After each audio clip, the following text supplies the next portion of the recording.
এরপর আমি আসব গ্রামীণ আবাসক যোজনায়। গ্রামীণ আবাসক যোজনায়, যেটা প্রধানমন্ত্রী আবাস যোজনা, নামটা প্রধানমন্ত্রীর, সব নামই এখন ওদের দেয়া। ওয়াশরুম করলেও তাদের নামে করতে হবে, কারো না কারো নামে। তারা নাম ঠিক করে দেবে। কাজটা করব আমরা, জল পরিষ্কার করব আমরা, ওয়াশরুম পরিষ্কার করব আমরা, ধান পুঁতবো আমরা, খাবে ওরা, অর্ধেক টাকা দেবো আমরা, আর নামটা তারা দেবে। একবারও জিজ্ঞেস করবে না রাজ্য সরকারের ক্ষমতা আছে কিনা এই যে একটা নতুন স্কিম করে দিলাম সেটা বহন করার মতো। অনেক জায়গায় করে কি, একটা স্কিম করে 2 বছরের জন্য। এবার 2 বছরে ধরুন 400 ছেলে মেয়েকে আপনি রিক্রুট করলেন। এবার 2 বছর পর ওই ছেলে মেয়েগুলো যাবে কোথায়? এই যে অগ্নিবীর নাকি, তাদের কি ভবিষ্যৎ? কি ইলেকশনের সময় লোক দেখানো? আমরা এরকম করি না। আমি এসব স্কিম এখন বন্ধ করে দিচ্ছি। পার্মানেন্ট যেটা হবে করব, কিন্তু 2 বছরের জন্য একটা চাকরি লোক দেখিয়ে তার ভবিষ্যৎটাকে অন্ধকার করে দেওয়ার অধিকার আমাদের কারো নেই। আমাদের পুষতে হয় এরপর। তার কারণ কোথায় যাবে তারা? অনেক কেস হয়েছে এরকম। যাই হোক, আবাস যোজনার টাকা সেন্টারকে তো তার টাকাটা খরচা করতে হবে। রাজ্য থেকে যে জিএসটি তুলে নিয়ে যাচ্ছে, এখন তো রাজ্যের কোনো ট্যাক্স নেই। এটা যে ওনাদের পকেট থেকে দিচ্ছে তা নয়। আগে তো রাজ্য সরকার ভ্যাট কালেকশন করত, অন্য সেল ট্যাক্স কালেকশন করত। এখন তো এগুলো কিছু নেই। এখন তো একটাই ট্যাক্স, জিএসটি ট্যাক্স। ট্যাক্সটা কালেকশন করে কে? কেন্দ্র। তাহলে রাজ্যের ভাগটা দেবে কে? কেন্দ্র। এর জন্য কেন্দ্র দিল, কেন্দ্রকে নাম করতে হবে তা নয়। এটা রাজ্যের ভাগ, রাজ্যের মানুষের অধিকার। সে একটা রেস্টুরেন্টে গেলেও, একটা কাপ চা খেলেও তাকে জিএসটি ট্যাক্স দিতে হয়। একটা শাড়ির দোকানে গিয়ে শাড়ি কিনতে গেলেও তাকে জিএসটি ট্যাক্স দিতে হয়। একটা সোনার দোকানে গিয়ে সোনা কিনতে গেলেও তাকে জিএসটি ট্যাক্স দিতে হয়। এর থেকে আমাদের যেটুকু ভাগ সেটা তো পুরো দেয় না, যেটুকু আমরা পাই সেটাও পুরো দেয় না। সেই টাকা থেকে মনে রাখবেন, আমাদের অংশটার মধ্যে থেকে আবাস যোজনায়, মানে প্রধানমন্ত্রীর নামে আবাস যোজনা করেছে, তাতে 60% টাকা ওরা দিত। দেওয়ার কথা 100%, কারণ ট্যাক্সটা যেহেতু এখান থেকে কালেকশন করে নিয়ে যায়। আর আমাদের কত দিতে হয়? 40%। তাহলে এবার বলুন, গ্রামীণ যোজনা, আবাস যোজনা রাজ্য সরকারের ডাইরেক্ট টাকা ছাড়া হবে? নামটা হবে প্রধানমন্ত্রী। কই, মুখ্যমন্ত্রীর নামে তো আমি কোনো প্রোগ্রাম আজ পর্যন্ত করিনি। কেন করব? কাজে মানুষের পরিচয়।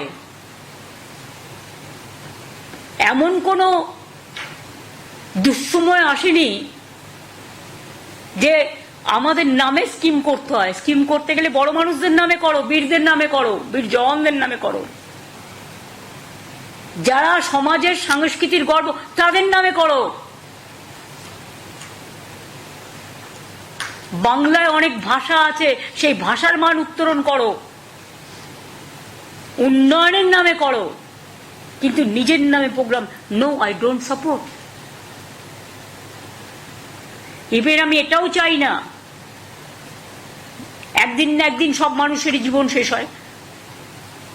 যদি আগামী 10 বছর বাদেও আমার মৃত্যু হয়, আমি চাই না আমার একটা স্ট্যাচু কেউ তৈরি করুন। আমার বাবা মার মৃত্যুর পরে অনেকে আমাকে বলেছিল ট্রাস্ট করবে, খেলার মাঠ করবে, স্ট্যাচু করবে। আমি কাউকে কিছু করতে দিইনি। আগামী দিনেও আমি এই পলিসি মানি না।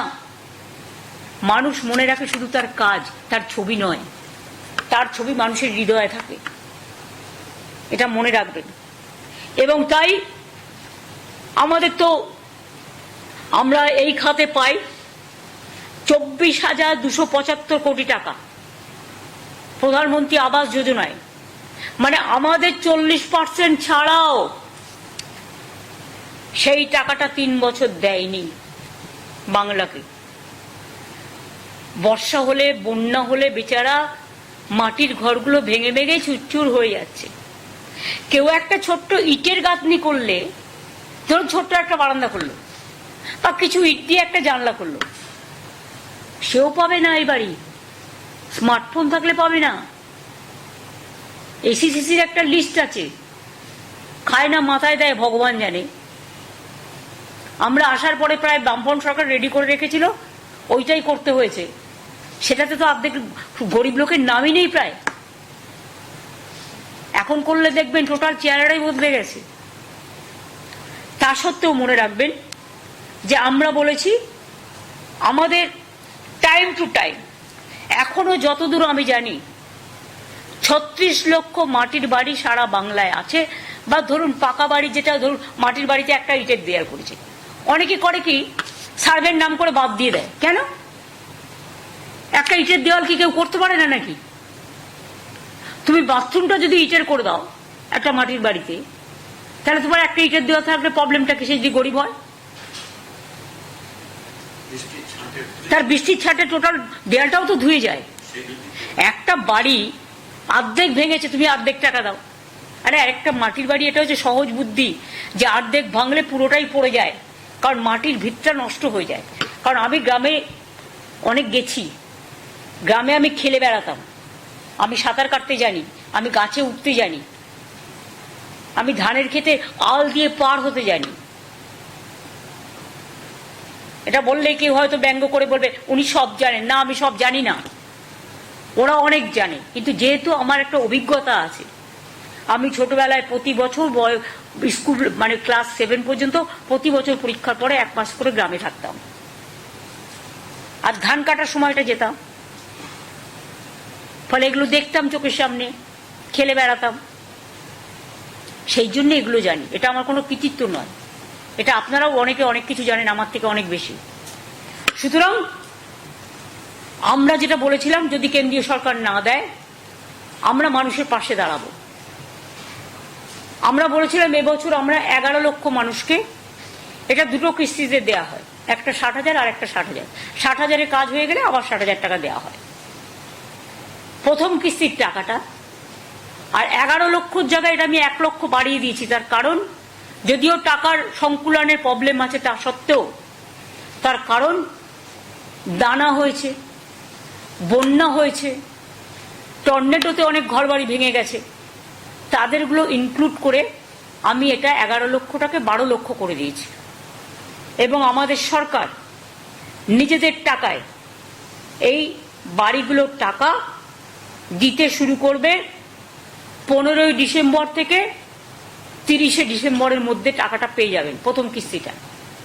কারণ যেহেতু ইলেকশন ছিল, যেখানে ইলেকশন সেখানে সার্ভেই করতে দেয়নি। 6টা জেলায় ইলেকশন ছিল, 5টা জেলায়। ফলে ওই 5টা জেলায় যে লিস্ট আমাদের কাছে আছে, তা সত্ত্বেও তো এটাও তো ঠিক, লিস্টে অনেক সময় ধরুন আসল সার্ভেটা হয় না, অনেক গরিব মানুষ বঞ্চিত হয়। যাতে বঞ্চিত না হয়, তাই পশ্চিমবঙ্গ পঞ্চায়েত এবং গ্রামীণ ডিপার্টমেন্ট একটা সার্ভে করছে এলাকায়। সেই সার্ভেটা মানে কাউকে বাদ দেওয়া নয়, যারা গরিব তারা পাবেনি। এটা করা হচ্ছে এই কারণে যে ক্রস চেক করে নেওয়া উচিত, সে পাওয়ার যোগ্য কি পাওয়ার যোগ্য নয়। যদি কেউ পাওয়ার যোগ্য হয়, সেটা বঞ্চিত না হয়। কিন্তু এই 12 লক্ষ দেওয়ার পরেও আমাদের কিন্তু আরো বাকি থাকবে 24 লক্ষ। আগে আমরা 50 লক্ষ বাড়ি করে দিয়েছি এই 12 বছরে। আরো 24 লক্ষ বাকি থাকবে, সেটা আমরা ফেজ ওয়াইজে যখন আমাদের টাকা অ্যাভেলেবেল হবে তখন সেটা আমরা করে দেব। কিন্তু আমরা এটা বলছি না তুমি পার্টির মেম্বার হও তবেই তুমি আবাস যোজনা পাবে। কি করে পাবে? তোমার আবাস যোজনায় তো 40% রাজ্যকে দিতে হয়। তাহলে কি তোমার 60% নিয়ে মানে শুধু একটা আঙুলে হাত হয় না 5টা আঙুলে হাত হয় কমপ্লিট? তুমি বুড়ো আঙুল দেখাচ্ছ, তুমি মধ্যে তর্জমা দেখাচ্ছ না, খিরে আঙুল দেখাচ্ছ না, হয়? বলুন না, স্বাভাবিক তো। তুমি পার্টির মেম্বার হলে আয়ুষ্মান পাবে, কেন? 40% রাজ্য সরকারকে দিতে হবে, স্মার্টফোন থাকলে পাবে না। তা রাজ্য সরকার না দিলে তুমি কি করে দেবে? হ্যাঁ তুমি করো, 100% দেবে, আমার কোনো আপত্তি নেই, দিয়ে দাও 100%,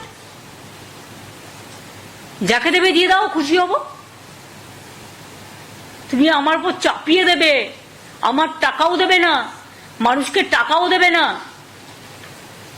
ভাই তোমাদের দয়া দরকার নেই, আমাদের মতো করতে দাও। মানুষের আশীর্বাদে যখন 50 লক্ষ আগে করতে পেরেছি, 12 লক্ষ দিচ্ছি আমরা ডিসেম্বর থেকে, আরো 24 লক্ষ যেটা বাকি থাকবে আমি 2-3 বছর টাইম হাতে নেব। সারা বাংলায় সব পাকা বাড়ি আমরা আস্তে আস্তে করে দেবো। আমার টাকাটা সংকুলান করতে হবে। রিজার্ভ ব্যাংক তো আমার কাছে নেই যে ছাপিয়ে দেবো বা নোটবন্দি করে টাকা জোগাড় করব। টাকাটা রাজ্যের ট্রেজারিতে ইনকাম করে আনতে হবে। জলের ওপর ট্যাক্স চাইব না, বিদ্যুতের দাম বাড়াবো না। গ্রামীণ এলাকায় দেখুন যেখানে সিএসসি নেই কোনো দাম বাড়েনি তো বিদ্যুতের। ইভেন 100 ইউনিট পর্যন্ত যারা 3 মাসে পায় তারা ফ্রি পায়। টাকাটাও তো জোগাড় করতে হবে। টাকাটা যখন আমার কাছে আসবে, সংকুলন হবে, আমি কথা দিচ্ছি, আমি যদি কথা দিই, আমি জুমলা সরকার করি না যে বলবো এক করব না। ইলেকশনে যা যা বলেছিলাম প্রত্যেকটা করে দিয়েছি। এটা মামাটি মানুষের সরকার। আমার সরকার আমার দলের কাছে দায়বদ্ধ নয়, দলকে ভালোবাসে।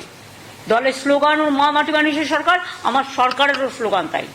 কিন্তু মনে রাখবেন আমার দায়বদ্ধতা ফার্স্ট প্রায়োরিটি মানুষের কাছে, তারপরে আমার দল। এটা আমি মেনটেন করি, কারণ দল আমাকে এটা বলেছে যেটা আমাদের ম্যানিফেস্টো কমিটমেন্ট, এটা আমাদের করতে হবে। তাই সরকার থেকে আমাকে সেই কাজটা করতে হয়। তার কারণ আমি মানুষকে দাঁড়িয়ে কথা দিয়েছি, আমি মানুষকে দাঁড়িয়ে যে কথাটা দিই সেই কথাটা শেষ পর্যন্ত করি। বাড়ির কাজ গ্রামীণ, আমি আগেই বলেছি বাংলা আবাস যোজনা হবে না, এটা বাংলার বাড়ি। টাকা যখন আমাদের নামও আমাদের রাজ্যের নামে হবে, বাংলার বাড়ি। এখনো তো বাংলা নামটা করে দেয়নি। আসুন না কিছু প্রজেক্টের নাম মধ্যে দিয়ে করি। এটা অলরেডি আমাদের বাংলার বাড়ি হচ্ছে, আরবান এলাকাতেও হচ্ছে, রুরাল এলাকাতেও এটার নাম হবে বাংলার বাড়ি। আর পথশ্রীত গ্রামীণ রাস্তা আমরা করি আমাদের নিজেদের টাকায়। ইলেকশনের আগেও আমরা করে দিলাম, এবং ইলেকশনের আগেও জানুয়ারি না ফেব্রুয়ারি মাসে আমরা 9 লক্ষ লক্ষ্মীর ভান্ডার দিয়েছি, যখন কোড অফ কন্ডাক্ট চালু হয়নি এক্সট্রা। কাজেই টাইম টু টাইম এগুলো আমরা দেখে নেব, যেটা যেটা করার আমরা করব। আমার এটুকুই বলার ছিল, বাদ বাকিটা আপনাদের সবার দায়িত্ব। আর ওই মার্কেটিংয়ের মিটিংটা, আর বেচা তুমি যখন নিচ্ছে তখন দায়িত্ব নিয়ে সেক্রেটারিকে কনফিডেন্সে নিয়ে কাজটা সিরিয়াসলি করতে হবে। রুরাল ডেভেলপমেন্ট পঞ্চায়েতকেও বলছি, এগ্রিকালচারকেও বলছি, সব কাজ আমরা যখন করব সিরিয়াসলি। আমি প্রিন্সিপাল সেক্রেটারি রুরাল ডেভেলপমেন্টকেও বলছি, ওমেন, চাইল্ড, উইডো, পেনশন সব কিছু কন্যাশ্রী সবটাই সংঘমিত্রার আন্ডারে দেখে নিতে হবে। ওঙ্কার এগ্রিকালচার ডিপার্টমেন্ট যত ভালো হবে তোমার তত নাম হবে। আমাদের হচ্ছে সুজলা সুফলা বাংলা, সুফল বাংলা আমাদের আর একটু বাড়াতে হবে। আমি জানি সুফল বাংলা যখন প্রাইজ হাইক হয় খুব কাজে দেয়। তুমি এগ্রিকালচারে কাজ করো, আরো কোনো একটা কাজ তোমাকে আমি দেখে দেবো। আর ফাইন্যান্সের তুমি এখন বুঝে গেছো প্রভাব, তুমি তো অনেকদিন কাজ করছো ফাইন্যান্সে। কমাস হলো 3 মাস হয়েছে, এখন বুঝেছো আশা করি। কাজে চটপট কাজগুলো করে ফেল। আর রাজীব তোমাকে যে দায়িত্ব দিয়েছে তোমাকে পালন করতে হবে। আর সিএস তো টোটালটাই দায়িত্ব নিয়ে করবে। আর যদি বলেন আমার দায়িত্ব কিছু না হলে বকাঝকা করা, কখনো ভালোবেসে কাছে টেনে নেওয়া, কিন্তু মানুষের কাজটা আমি আমার মন্ত্রীদেরও বলি সবসময় মানুষের কাজের দায়িত্ব নিয়ে মানুষের কাজটাকে প্রায়োরিটি দেওয়া উচিত। আমি এটুকু বলে আমি সংবাদ মাধ্যমকে অনেক অনেক ধন্যবাদ, নমস্কার এবং আমাদের কৃতজ্ঞতা জানাচ্ছি। আপনারা এতক্ষণ আমাদের সময় দিয়েছেন, কিন্তু প্রত্যেকটাই পজিটিভ কাজ। আমি আশা করি মানুষের এই কাজগুলোকে আপনারা, আপনাদের হয়তো অনেক জায়গায় অনেক অ্যাডভার্টাইজমেন্ট থাকে, সুযোগ পান না। কিন্তু দয়া করে এইগুলো যদি একটু মানুষকে জানান, আমরা উপকৃত হব। অনেক ধন্যবাদ।